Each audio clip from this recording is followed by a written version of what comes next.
వసుదేవసుతం దేవం కంసచాణూరమర్దనం దేవకీ పరమానందం కృష్ణం వందే జగద్గురుం.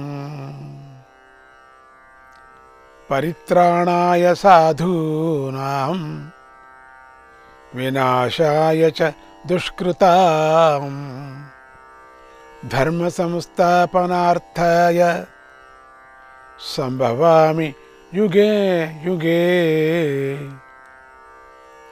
ఓ అర్జున, అధర్మం బాగా పెరిగిపోయినప్పుడు మంచివారికి రక్షణ ఉండదు. వారిని రక్షించాలంటే కొన్ని సందర్భాల్లో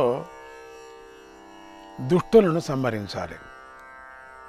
ఆ మార్గం తప్పితే మరో మార్గం లేదు. కొన్ని సందర్భాల్లో దుష్టులలో పరివర్తన తీసుకురావాలి. సత్పురుషుల్లో వివేకాన్ని పెంచాలి. అధర్మాన్ని తొలగించాలి. ధర్మాన్ని రక్షించాలి. వీటిని సాధించాలి. ఇలాంటి ప్రయోజనాలను సాధించటం కోసం యుగాంతాలలో దుష్టులను సంహరించటం కోసం నేను అవతారాలను స్వీకరిస్తూ ఉంటాను. యుగానికి మధ్య మధ్య సమయాల్లో సంఘాన్ని సంస్కరించే గురువుల్లాగా అవతరిస్తూ ఉంటాను. నేను ఈ పనిని ప్రతి యుగంలోనూ చేస్తూ ఉంటాను అని భగవంతుడు ప్రతిజ్ఞ చేశాడు.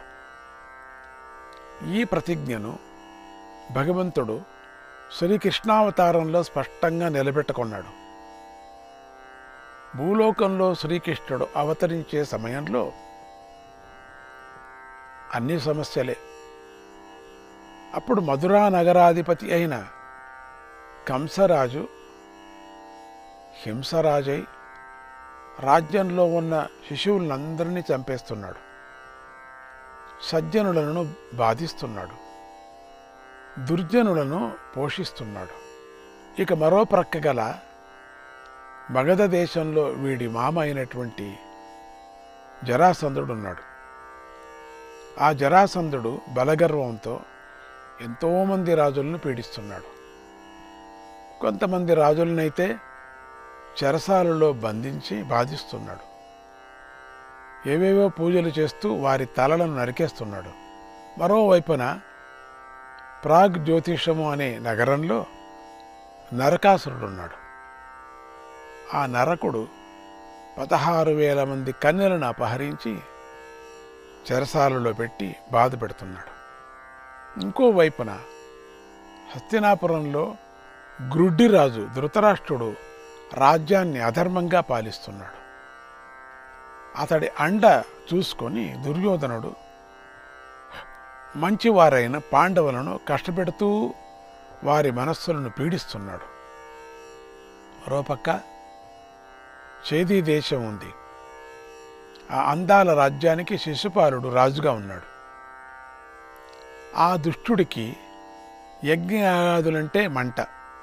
అందుచేత ఆ దుష్టుడు రాజ్యంలో పూజలు పునస్కారాలు జరుపుకోకుండా చూస్తున్నాడు. సాధువులను ద్వేషిస్తున్నాడు. ఇలా ఇంతమంది దుష్టులు భూమినంతా ఆక్రమించి ప్రజలను రకరకాలుగా బాధిస్తున్నారు, పీడిస్తున్నారు. ఈ బాధను భూదేవి భరించలేక మహావిష్ణువును శరణు వేడింది. అప్పుడు భగవంతుడు వీరందరి ఆట కట్టించటానికి శ్రీకృష్ణుడిగా అవతరించాడు. అందుకే శ్రీమద్భాగవతంలో వ్యాస భగవానుడు అనుగ్రహాయ భక్తానాం మానుషం దేహమాశ్రితః భజతే తాదృశీః క్రీడాః యాః శ్రుత్వా తత్పరో భవేత్.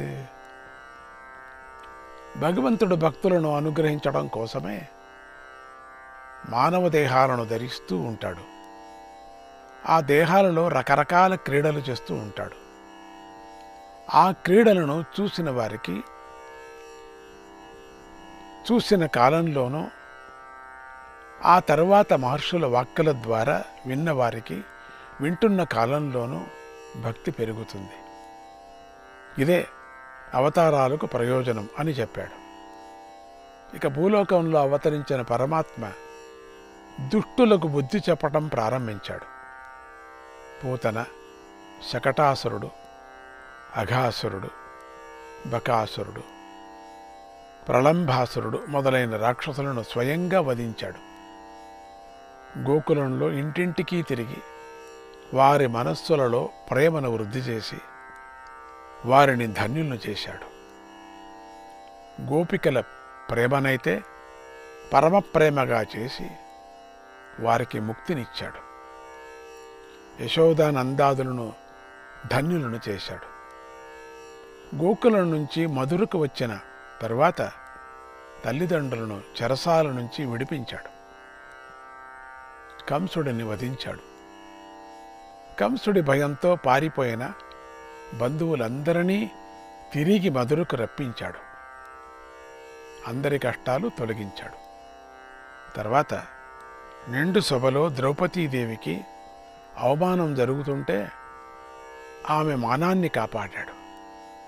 ఆ తర్వాత హిడంబ, కిమ్మీర, జరాసంధాది రాక్షసులను భీముడి చేత వధింపజేశాడు. ధర్మాన్ని నిలబెట్టాడు. అనంతరం అక్రూరుడు, సుధాముడు, కుచేరుడు, శృతదేవుడు, బహుళాశ్వుడు, ఉద్ధవుడు మొదలైన సజ్జనుల వద్దకు వెళ్ళి వారిని సంతోషింపజేశాడు.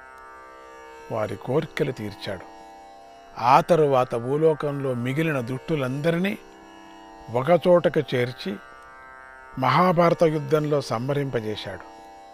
ఇలా భగవంతుడైన శ్రీకృష్ణుడు దుష్టులను దనుమాడి అధర్మాన్ని తొలగించాడు. శిష్టులను రక్షించి ధర్మాన్ని స్థాపించాడు. తర్వాత ఉద్ధవుడికి యోగాన్ని ప్రసాదించి జ్ఞానిని చేశాడు. అఖండ భారతాన్ని ధర్మరాజుకు అప్పగించి అందరూ సుఖశాంతులతో వర్ధిల్లేటట్లుగా చేశాడు. భవిష్యత్ కాలంలోని కలగబోయే మన కష్ట నష్టాలను పరమాత్మ దర్శించాడు. అవి తొలగి అందరూ సుఖశాంతులతో ఉండాలనే కోరికతో భగవద్గీతను బోధించాడు. గీతను అర్థం చేసుకొని ఆచరించటం వల్ల మమకారం, అహంకారము, భయము తొలగిపోతాయి. వ్యక్తికి తానేలా ఉండాలో తెలుస్తుంది. అలాంటి వ్యక్తి వల్ల కుటుంబం, గ్రామం, పట్టణం, దేశం కూడా బాగుపడి ఉత్తమ మార్గంలో సాగుతాయి, అభివృద్ధి చెందుతాయి. అందరికీ శాంతి లభిస్తుంది. అందరి సమస్యలు నివారించబడతాయి. అందరి కోరికలు తీరుతాయి. శ్రీకృష్ణ పరమాత్మ ఈ లోకానికి సుఖశాంతులను ప్రసాదించుగా కానీ ఆశీర్వదిస్తూ జై గురుదత్త, శ్రీ గురుదత్త.